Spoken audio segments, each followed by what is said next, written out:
Bismillahirrahmanirrahim. Assalamualaikum warahmatullahi wabarakatuh. Nama saya Nurkolis Kerwaldi dari Prodi Manajemen Pendidikan Islam semester 3. Di sini saya akan menyampaikan materi mengenai manajemen pesantren yang berjudul Manajemen Ketatausahaan. Yang mana di dalam manajemen ketatausahaan ini terdapat beberapa poin. Poin yang pertama yaitu segenap proses menghimpun, menerima, mencatat, mengolah, menggandakan, mengirim, dan menyimpan semua bahan keterangan yang diperlukan oleh organisasi. Poin yang kedua, kearsipan penanganan surat menyurat. Poin yang ketiga, sistem informasi manajemen. Poin yang keempat, sistem informasi manajemen berbasis komputer. Dan poin yang kelima, implementasi sistem informasi manajemen dalam pendidikan. Baik, poin yang pertama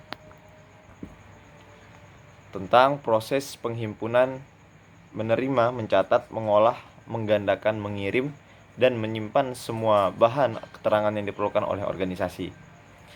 Tata laksana pendidikan sering disebut dengan istilah administrasi tata usaha, yaitu segenap proses kegiatan pengelolaan surat menyurat yang dimulai dari menghimpun atau menerima, mencatat, mengelola, menggandakan, mengirim, dan menyimpan semua bahan keterangan yang diperlukan oleh organisasi.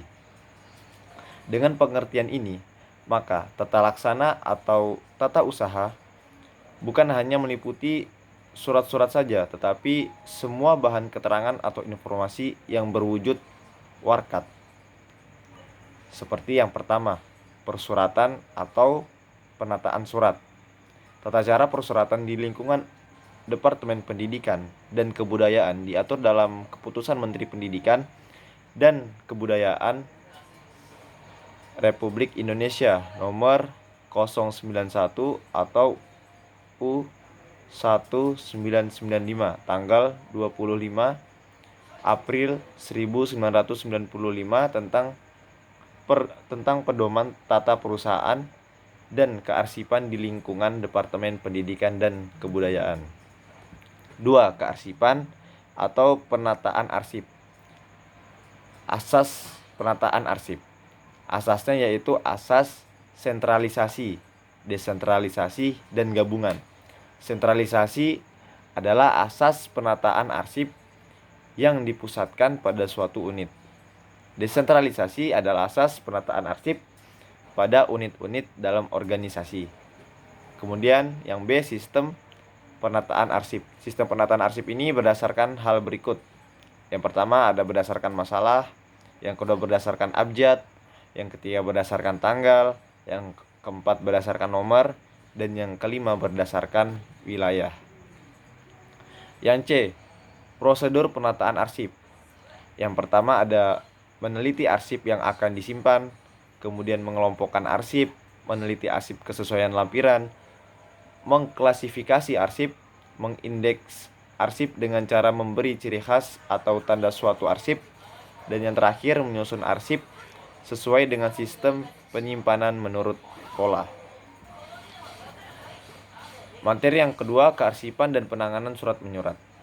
Pengertian penanganan surat. Surat merupakan salah satu alat komunikasi tertulis sehari-hari di dalam sebuah organisasi. Pengurusan dan pengendalian surat merupakan kegiatan yang penting di dalam suatu kantor. Menurut Sedarmayanti, dalam pengendalian surat, dalam Nuraida 2010, terdapat beberapa istilah umum yang digunakan dalam penanganan surat. Adalah yang pertama, surat yaitu alat komunikasi yang dibuat dan atau diterima oleh suatu instansi berkenaan dengan pelaksanaan tugas pokok dan fungsi instansi yang bersangkutan. Kemudian yang kedua, unit kearsipan, yaitu satuan kerja yang merupakan pintu utama dalam penerimaan dan pengiriman surat masuk dan surat keluar. Dan yang ketiga, unit pengolah, yaitu satuan kerja yang akan mengolah surat masuk dan membalas surat keluar yang berkenaan dengan fungsi unit kerja.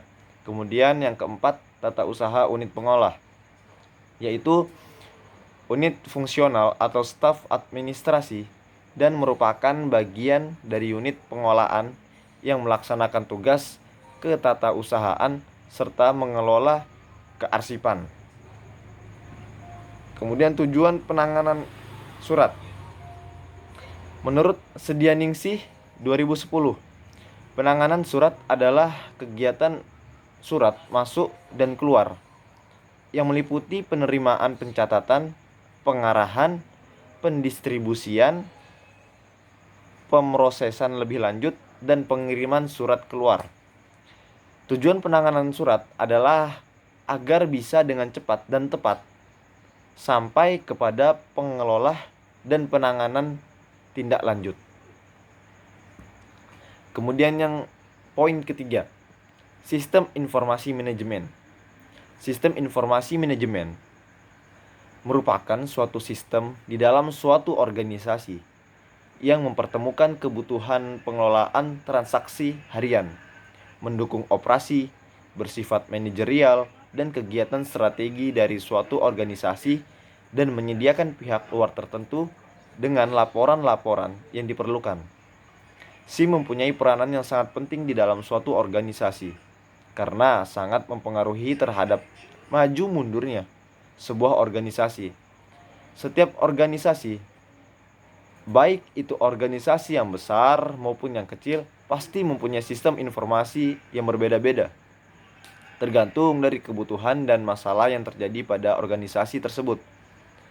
Sekarang ini, penerapan SIM dalam suatu organisasi pasti akan melibatkan penggunaan komputer untuk membantu mengolah data yang ada untuk menjadi informasi yang dibutuhkan. Manajemen membutuhkan banyak informasi agar dapat bekerja secara efisien dan efektif. Informasi yang banyak tersebut tidak mungkin seluruhnya dapat ditampung oleh manajemen. Untuk itu dibutuhkan suatu sistem yang dapat mendukung kebutuhan manajemen dalam mengelola suatu perusahaan atau organisasi. Poin yang keempat, SIM berbasis komputer. Sistem informasi berbasis komputer mengandung arti bahwa komputer memainkan peranan penting dalam sebuah sistem informasi.